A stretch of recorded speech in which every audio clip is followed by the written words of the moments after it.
Hey YouTube, it's Fee. Tonight I'm going to do some TTWs. Things this week. Things this week is done by MarieTTC, and I'll link her below. So these are my responses, and I'm going to start with this week's TTW, which is number 36. And then I'm probably going to do a couple of older ones, because I don't really have a lot to offer with this week's questions, but I'm going to do them anyways. So I'm just going to jump right in, and I've got them written down on my phone, so that's why I keep looking down. Alright, so this week, number 36, the first question was, how do you celebrate Mother's Day?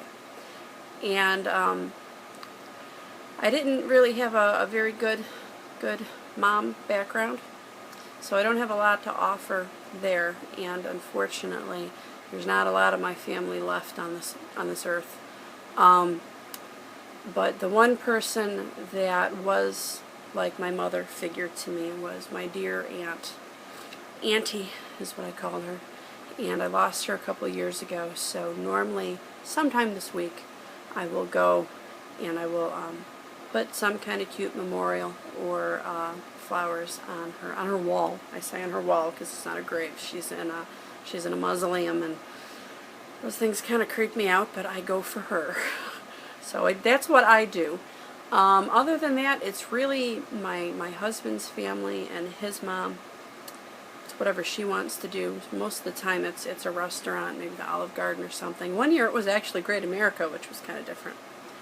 But I haven't quite gotten word on what we're doing with that this year. But I'm sure there'll be something. So that's all I've got on that one. Then the next question, number 2, was show me your house plants, and that's something else I don't have a lot to offer with, because I believe there was a cat sitting behind me not too long ago.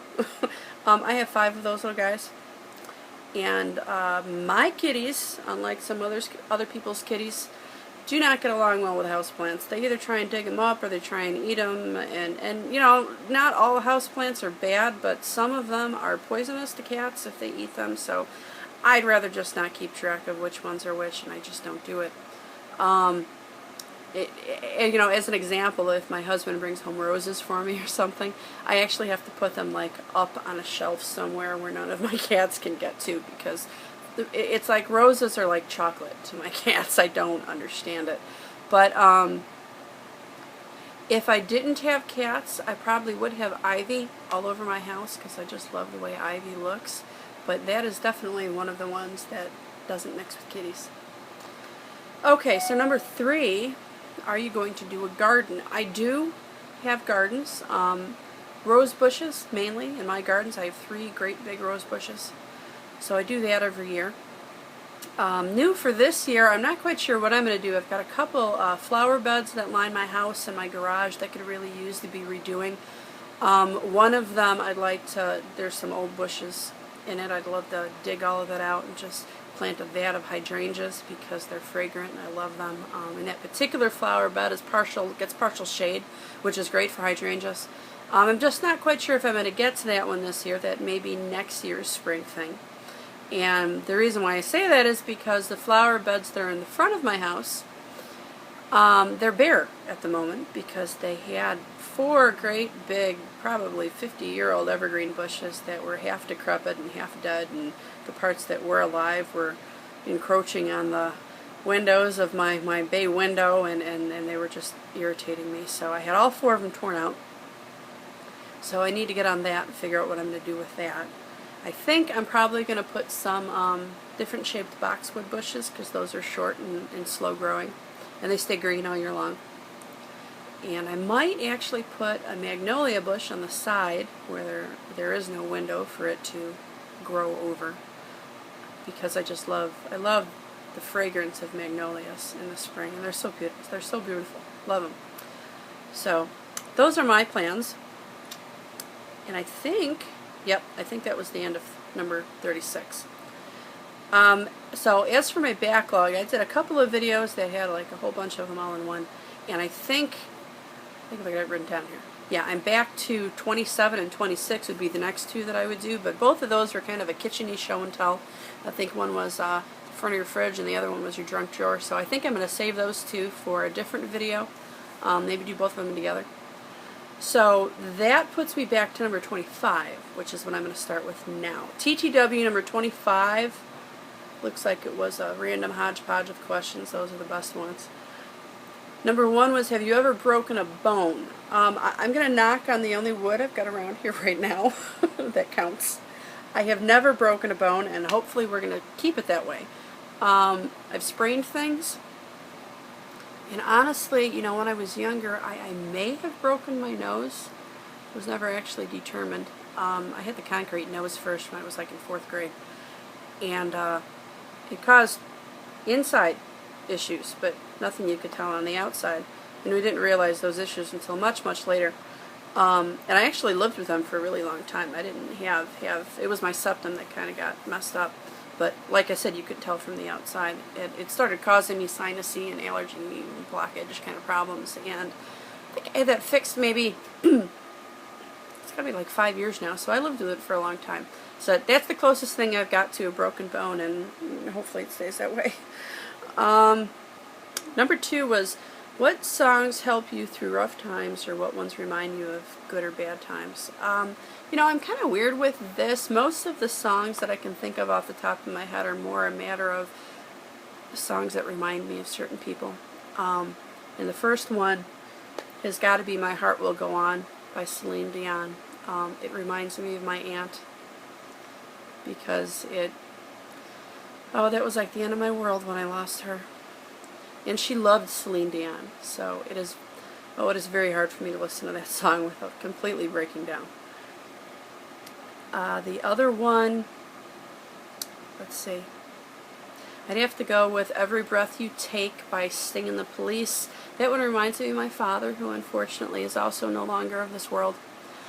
But that one's mainly just because I lost track of how many times we ended up dancing to that song at either Christmas parties or company Christmas parties or reunions or birthday parties or all kinds of stuff. I'm not quite sure why that is. I think he just likes Sting and the Police. And I kind of think that song meant something to him in regards to me. So of course, hearing that song reminds me of my dad. And I can think of one song that does actually remind me of a time in my life that did help me get through. Back in the day, I had a couple of pretty rough relationships that just didn't quite work out.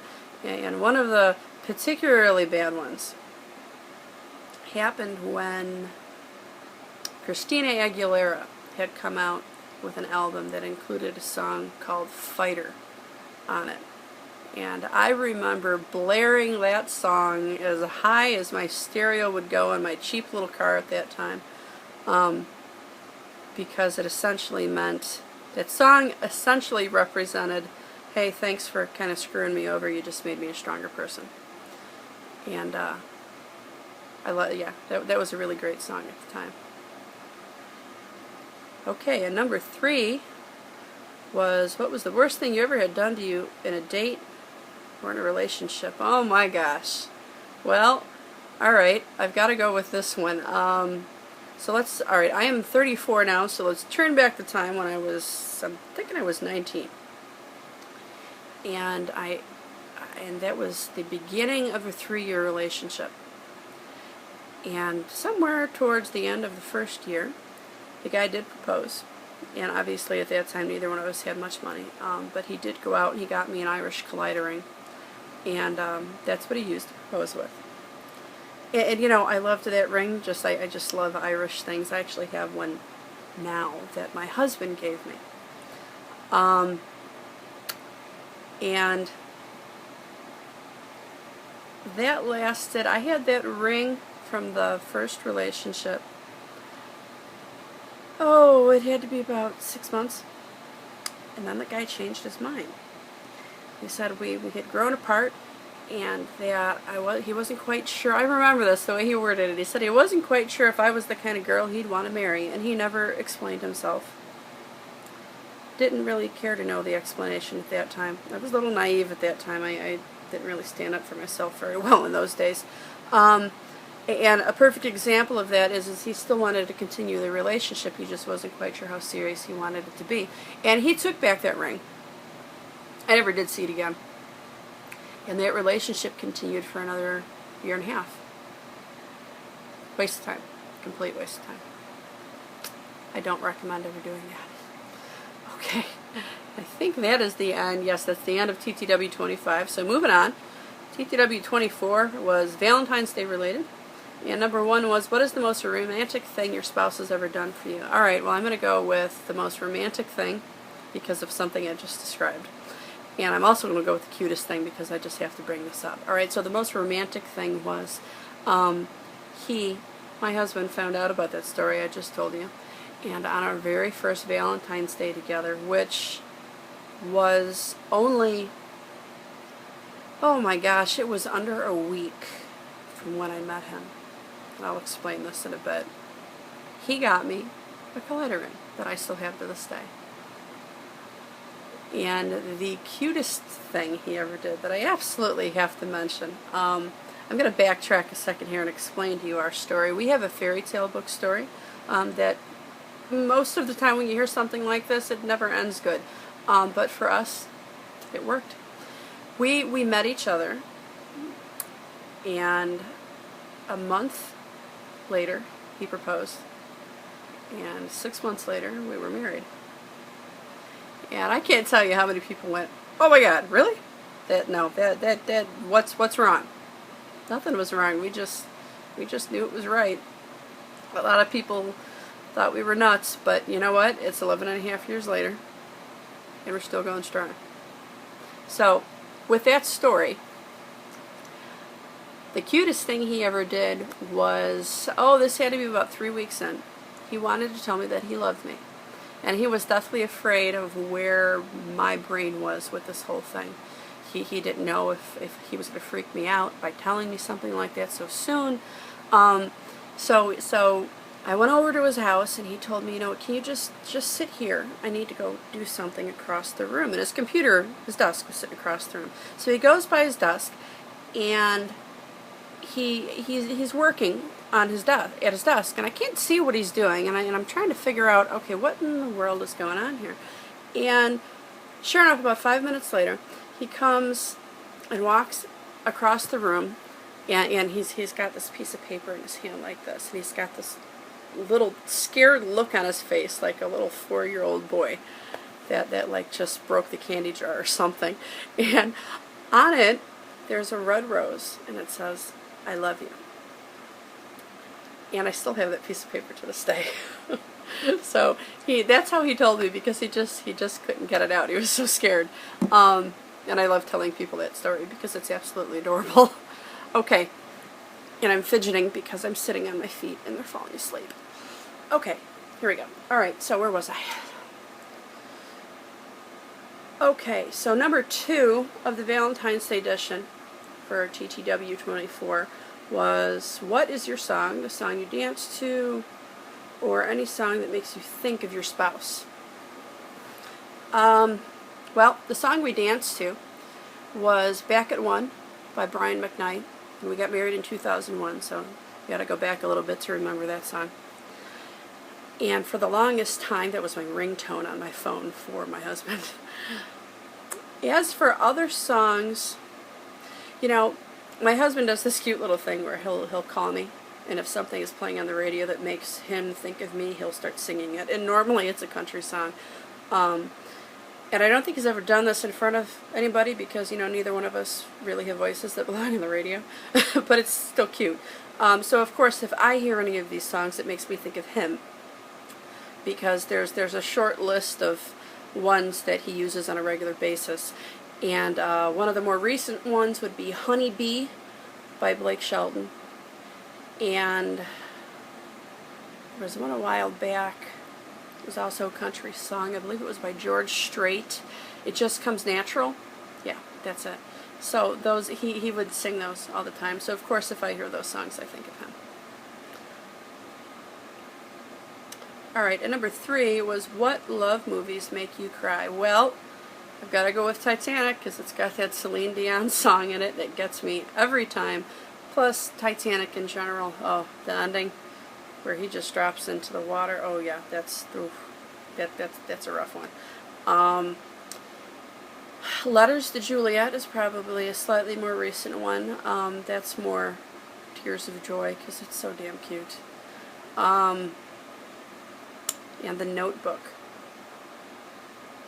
Very, very sad. But I highly recommend all three of those movies if you've never seen them. Okay, and that brings me to the last TTW I'm going to do, number 23. Number 1 is, what is your hobby or craft? I crochet. It's kind of like in my bloodline. My grandmother used to do it, and for the longest time I couldn't figure out how. And I had one friend that said, oh, no, don't tell me that, I can show you how to do it. So she shows me a couple of things, and suddenly it just came to me. And I do a lot of baby blankets. I don't have any of those to show because I obviously give them away. But I can show you a picture on my phone of one of the more recent ones I did, and hopefully this will show up.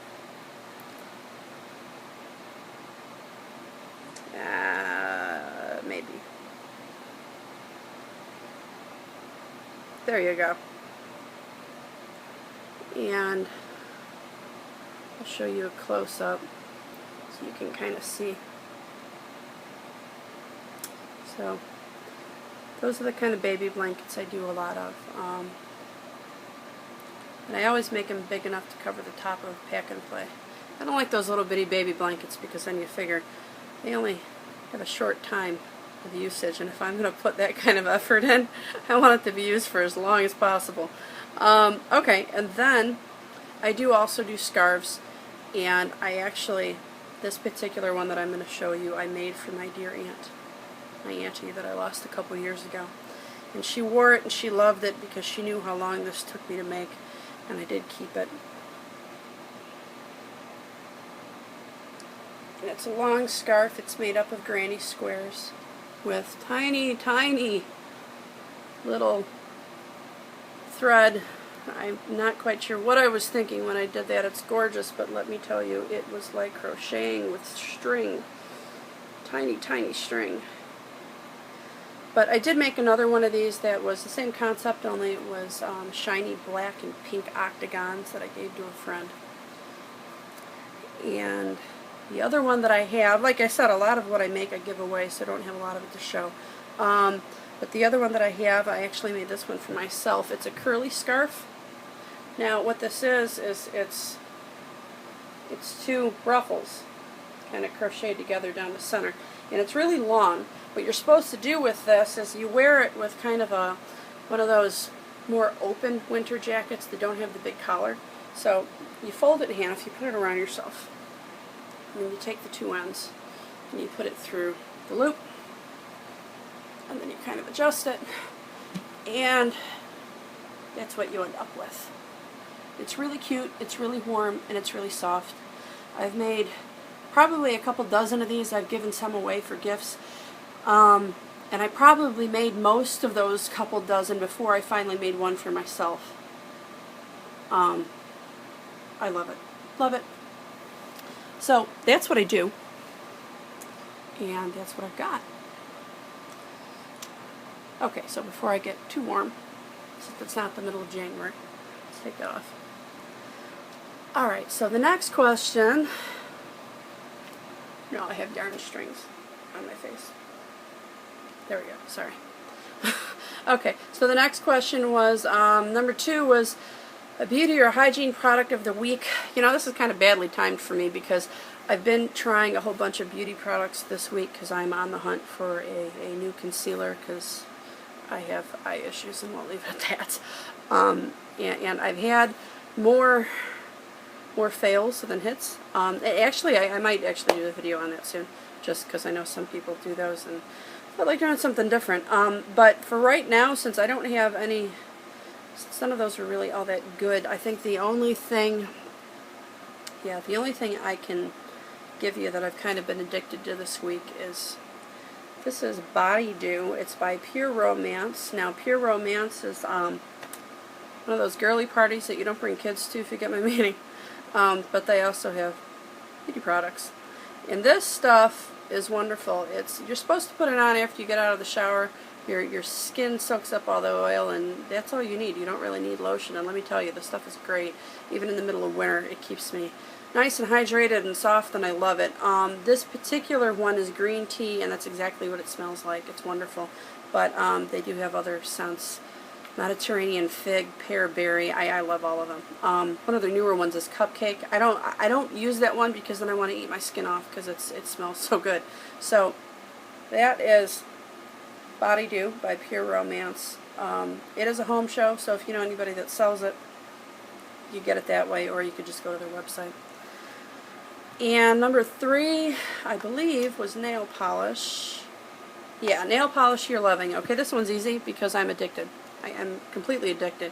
I know I mentioned this in I think it was last week's TTW, but I bought like 5 or 6 of these. These are OPI's liquid sand ones. There's like 3 different collections that have them. I obviously haven't had a chance in a matter of a week or 2 since I bought them to try them all. I've tried a few, and I love this one. This one is from the OPI Bond Girls collection. It's Tiffany case. It's like a really pretty aquamarine. And you can see that it's got that matte finish going on.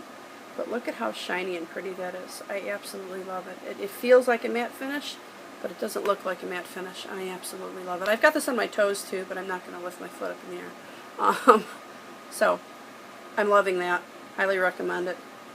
Really, really pretty. So, I think that was 4 TTWs all in one chunk, so I think I'm going to leave it at that. And I'll talk to you guys later. Bye.